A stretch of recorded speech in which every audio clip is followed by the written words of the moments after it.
Hello and welcome to Rule of Carnage. This is a series of conversations between myself, Mike Hutchinson, a games designer, and this guy, Glenn Ford, also a games designer. We are talking, as ever, about designing better miniature games. And we design miniature games, and sometimes we think about games that might be miniature games, and it turns out that they're probably not miniature games. So we are currently embarked on a small series of conversations about how to tell when should something be a miniatures game and when might it be better expressed as a different form of game, like a card game or a board game or a live action role-playing game. Um, and we're trying to look for the clues and maybe itemize them and stick little pins in them and put them on a glass case on our wall. So last time we talked about something that broadly we bracketed as sort of skills and abstraction. What sort of things are you abstracting and what sort of skills are you asking from your players? And I'll just recap that for the purposes of this conversation, we're going to assume that the primary affordance that these kinds of games provide is that they're obsessed with the relationships between physical objects in space, the spatial relationships, which direction they're facing, how far apart they are. That's number one. And the second is that they have found themselves in a position where they can accept a dizzying array of physical objects. So regardless of how big you make your castle or how long you make your fences, we've got ways of incorporating that in a way that almost no other game can allow us to just put some piece of rubbish down on the table and just go, yeah, that Coke can is a piece of blocking terrain, and we know exactly what that means, and it just fits plop straight into the game. The third thing that I will add to those two core characteristics of these kinds of miniature games is that it's sort of emergent from these two, but games that can accommodate this vast diversity of physical objects and then handle their infinite relationship in three-dimensional space necessarily needs fairly complicated rules. That we've got plenty of examples of rules that of games that do have quite simple rules, but they are more complicated. They have to be more complicated than the simplest abstract games could be. And I think that for the purposes of this, what's important is that players of these kinds of games sort of accept this, and they will tolerate substantially more complexity in games rule systems than they would in some other forms. But complex and or looser. I think that's Yeah, that's that's a fair. That's significant fair. point. Where it's a sort of wink, where it's like, well, you know what I mean. Yeah. A fully abstract game will have like super tight rules. Mhm. There's no like question as to whether you can do a sort of thing. Whereas these sort of games, yeah, the rules tend to be a bit longer and they have to explain more things, and they will almost certainly be looser than an abstract games rules. At some point, they'll be like, you're going to have to fudge it if you're using a building with weird openings or the doors are fixed in place or whatever it happens to be.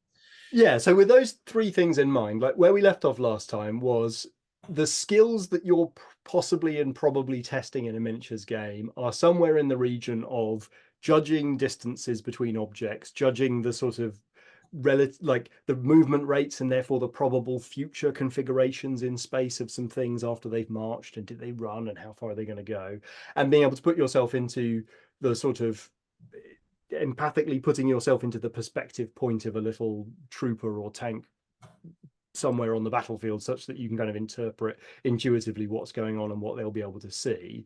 And all of that stuff, I think, added up to you starting to say, "Ooh, there's some transferable skills here." So I guess tell us a little bit about how you feel the sort of like what do players of these games build up, and then what is it that I'm probably asking you to build up if I'm making a successful miniatures game, and if I'm heading off in the wrong direction, what am I then sort of focusing on? Yeah, so people want to get better at a game that they are playing. I think that's a fairly natural thing. People want to not be that great at it and then get better and better and better at it as time goes on. Right, and we can say, like, there's some exceptions, like a one-armed bandit slot machine that sort of vaguely qualifies as a game, and there are some obviously bad games like tic-tac-toe which don't permit it, but like that's fine, they're obviously bad, but like on the whole. Yeah, to be fair, tic tac toe permitting it is largely dependent upon your age. You know, there Right. is still children who get slowly better at tic-tac-toe. You know, Right. For an adult player, it's of yeah, it's, yeah, it's yeah, their yeah, interest. yeah. Yeah. For the and I do think that there is a thing here about like the weight of a given game. That there are certain games that have a low ceiling intentionally because it's Mhm. more welcoming to people, and there are games that are much heavier.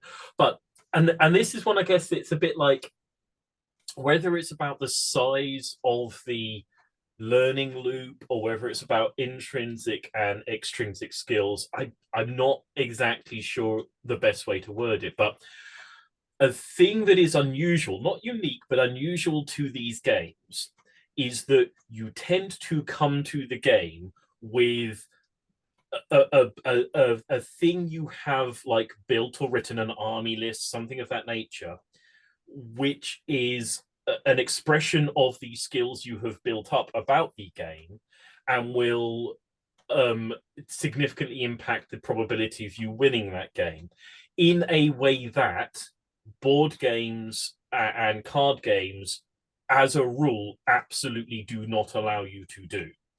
If you're playing, I don't know, let's say chess, how good you are going to get at chess is dependent upon you playing some chess. Not dependent on your chess list building skills. Yeah, absolutely.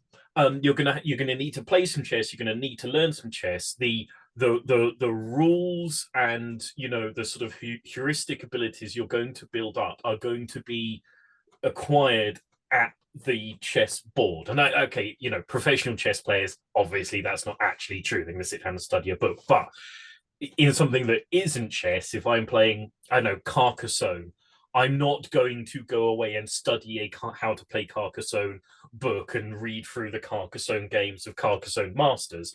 I'm going to learn to get better at Carcassonne by playing Carcassonne repeatedly against other people.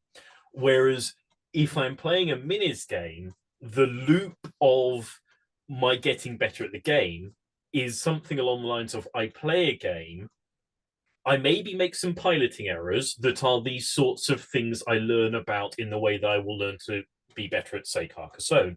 But I also learn some errors about my list building process. And I will go away into this sort of larger loop of learning the game where I'll go off and I'll go back to the army book and I really suffered against his heavy artillery. What are some things that can there I've got some flying skirmishers, I've got some fast cavalry, I've got my own artillery. I'll try out one of these things. What do I take out to try that out? And I come back to the tabletop and I retest. And I'm building two different sorts of skill sets when I do that. One of them does belong to like board games. It's this at the tabletop piloting thing of the at the table game. The other one is a different, possibly extrinsic thing. Whether it's just a bigger loop and you've just got like a wheel within a wheel, or whether it's a genuinely sort of like if you're playing an RPG computer game, you can get better at dodging monsters and whacking them, which is like your intrinsic skill learning, or you can get better gear that like causes more damage when you hit them. That's like an extrinsic powering up of your character. And I think sometimes of list building as being an almost, it's not, but it's kind of like the extrinsic loop of getting better gear, and the piloting being like the little intrinsic thing of being better at like making your hack and slash guy dodge around with that gear when he's hitting them. Okay, so I guess where I want to challenge that then is it feels to me like that's simply describing a metagame loop, and that we could describe that metagame loop for, clutches of different kinds of games. Whether that's me endlessly reading wikis about the video game I'm playing because I can't really figure out how to beat the particular section of the game without learning better builds for my character or something, or if that's me, like maybe Carcassonne is a dodgy example, but like maybe that's me like reading some people's like threads about what are some of the tricks and that you use to win at Carcassonne more regularly, and people telling you about their sort of things that they've learned and experimented with. It feels like that is basically describing like there is a meta game that carries on and that I get better over the course of external sort of stimulus, external research, external experimentation. I think that the difference there is that the metagame you can choose to engage in with reading Carcassonne strategy wikis is not a metagame that everybody who plays Carcassonne engages with. The metagame of writing an army list, getting together units, is a metagame that everybody who plays Warhammer Fantasy Battle engages with at least once. You might do it once and just make a terrible list and never develop it, but you've had to go through that meta at least once in a way that people playing Carcassonne never have to have. And almost certainly the first time anybody plays Carcassonne, they will not have gone. You would be a weird person to, before your first ever game of Carcassonne, sit down and read a Carcassonne strategy guide. You could not sit down and go through an army list, before your first game of Warhammer Fantasy Battle. It's physically impossible unless you get somebody. Right, but okay. So then my second sort of line of inquiry here is, well, if what we're saying is like, when should something be a miniatures game? Well, it should be a miniatures game if you provide, perhaps the negation is more useful here. Like, if you're providing something that has no like list building or metagame component, you're probably not making a miniatures game. And that to me doesn't sound right, because I can imagine, and I mean, it's not very common right now, and that I think is worthy of note. But like, I can imagine a game where we both just get 5 dudes and they're exactly the same, and we resolve this at the table. No, yeah, it's not an absolute. Well, it's an absolute in one way. If you want to have somebody doing some list building, then you almost certainly need to make a miniatures game. There's like it's that or a TCG.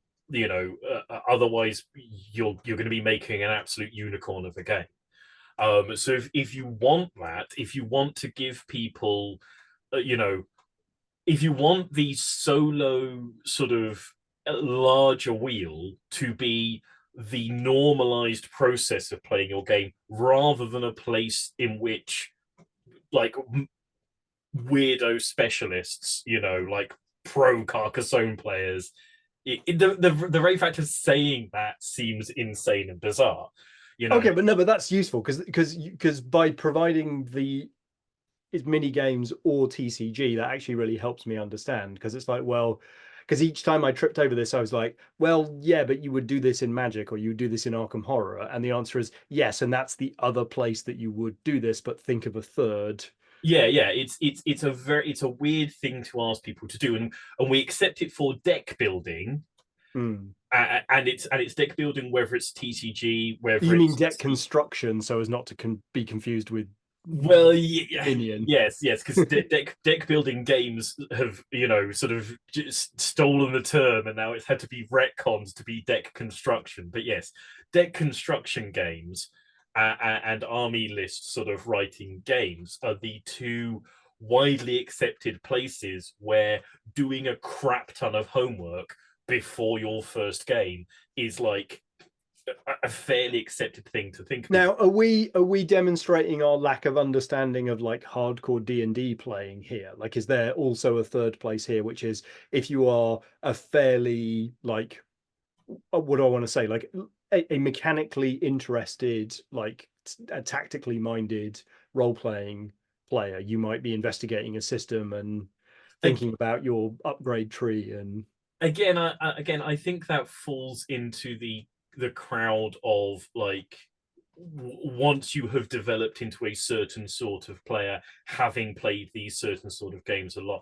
It's like, I'm sure there are like people who, when they're buying their Euro games, do a little bit of a study on like the strategies of that particular Euro game, so they can judge whether it's going to be the right flavor of piquancy for their particular tabletop. But I don't think anybody, the first time that they played one of those games, and I do not think it is inherent to the way that those games have to be approached. And it's like, yeah, a gamer could approach practically any game with this sort of meta sort of way of playing it. And I think it's significant that if you turn up to like a random RPG group and are like, I am a full-on min-maxing power gaming munch. I studied this game, like every bit of it. I've definitely read the Dungeon Master's handbook. Right. And the tolerance for you turning up and doing that for 40k would be much higher. It would be much more like within the culture of the game, more normalized. Yeah, I mean, yeah, if you turn up at like a Malifaux game, Yeah, and no, I'm not dissing. I wasn't dissing 40k specifically there. no. I just mean like in 40k, you may or may not have read the other person's codex. If you turn up to Malifaux, you've read the other person's, list. You You've have fallen studied, asleep with your head in the latest book. you have studied the other person's list. So the idea of you not doing it would be like, oh well, this is going to be lambs to the slaughter. Whereas if you roll up to like a random RPG session, you're like, oh, I know all the stats of that particular monster because I've memorized them. People are a bit like, I'd rather you didn't do that, mate. So to loop back to the beginning here, like my sort of concept of this is that given that we're in a space where we are accepting of a vast array of physical objects in lots of different positions, we need complex rules, and as players we've broadly accepted that sort of feels now to me similar to saying, well, I would like an incredibly vast varied card pool for a TCG where there is a ton of design space for people to basically invent cards forever, and so I'm going to accept a fairly high floor of complexity, because without that floor there's not enough design space to create 85,000 cards and constantly refresh the strategic pool. So this tolerance to complexity or breadth, it affords us as games designers this opportunity to provide depth that leads to the reward of kind of building up heuristics, getting mastery over time, and ultimately holding players' interest for a long time. And so if you are coming to a game design with a specific idea, which is, I've really got an idea about like how over like 3 dozen games the players will learn to navigate the complexity of my system, and they will begin to see the subtleties in the interactions, then great, the signs are okay that you potentially have a miniatures game here. Yeah, whereas if you're building a game that you want someone to open the box and maybe nobody has read the rules before opening the box and play the game at the tabletop and then put it back in the box and put it back on the shelf and not think about it again until they play it next, all of which are perfectly sort of beneficial things. If you're trying to build something that's like fast and hitty and one shot and a party game to some degree, something that involves a lot of people, in a sort of beer and pretzelsy way, maybe a minis game isn't going to be super beneficial to you. Maybe you want to sort of look at a board game and a box game. Maybe you want to pull out the fireworks factory from your minis game and stick it into a box, and that way you can go player count 6 to 10, yeah, crack on, have fun with it, in a way that you can't with a minis game to some degree. Right, and perhaps even more so to say, if you are going to put miniatures and infinite analog positions of those miniatures, you kind of drag in a bunch of complexity about measurement and about line of sight that maybe your game would be better without dragging that baggage in. And if you are dragging that baggage in, you may as well go in and go like, look, you're going to have to study this at some point on your own in a corner. I'll give you something fun to do while you're doing it. Write an army list, and I'm going to make you like buy minis and paint minis and assemble minis, so you're going to be living with this game when it is in the box. I may as well make that into a gamified process for you, rather than going, no, everything's decided at the tabletop. So the assembling and painting of minis is non-gamified. It's hobbified, but it's not gamified, and there's a sort of disconnect in the loop. So sometimes I think it's an emergent thing where it's like, well, we've got to be doing these things. We may as well gamify them.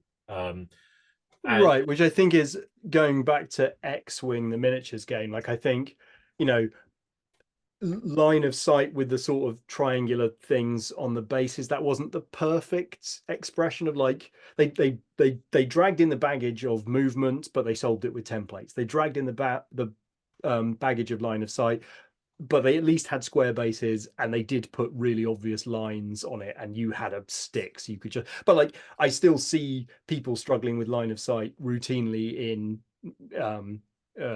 X-Wing games. I think that's one of the most complicated part of it. And then it's got all this kind of card-based list building, but they did drag in a bit, but they tried to solve that in order to make it approachable for Yeah, Christmas morning exactly. people. Yeah, and it's significant that they don't make you paint your X-wing minis, and you Exactly, yeah. can just grab a bunch of cards. You don't have to study a book, and it's like they've sort of gone, okay, well, we're trying to do this thing. This is how we will solve the other thing. They cared to solve the hobby loop for you, given that they're trying to make you an unbox at the tabletop miniatures game.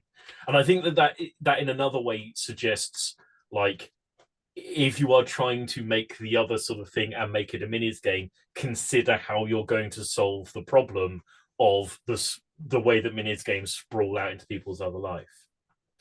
Yeah, and I think this is just maybe the last maybe bullet point on this conversation, which is a lot of card games and board games provide either no configurable, like no player configurable setup state, or maybe they deal you a faction and you have to deal with that. But like this this complexity that permits depth also provides this like breadth of starting positions that you can give to the players. And then, as you've been saying, like, you then specifically give it to the players and you say, well, actually there isn't a way of just opening the box and playing it, you have to do some homework.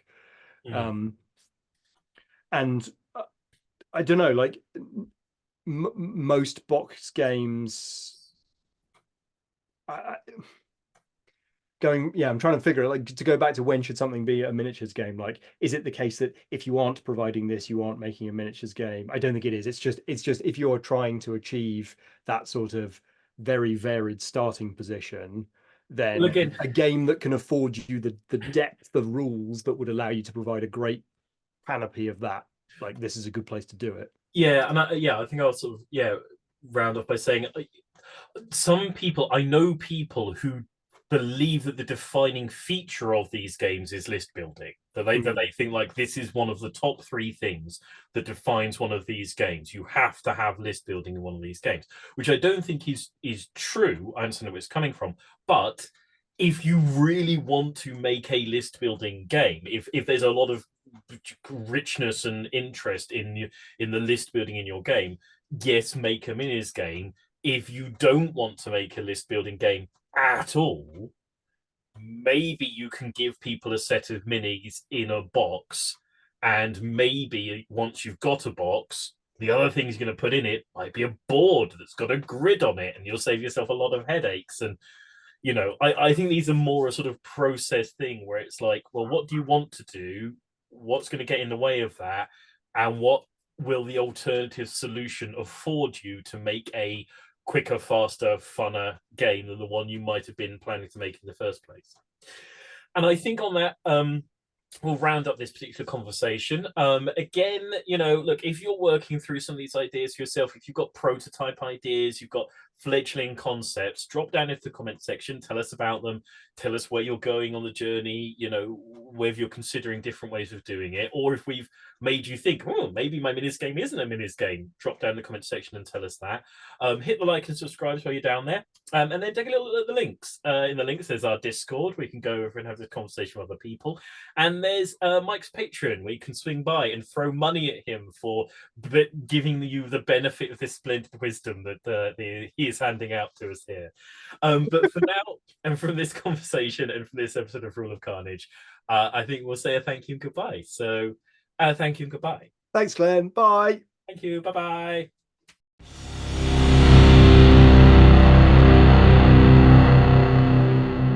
I should get product placement in. They might send me a free one.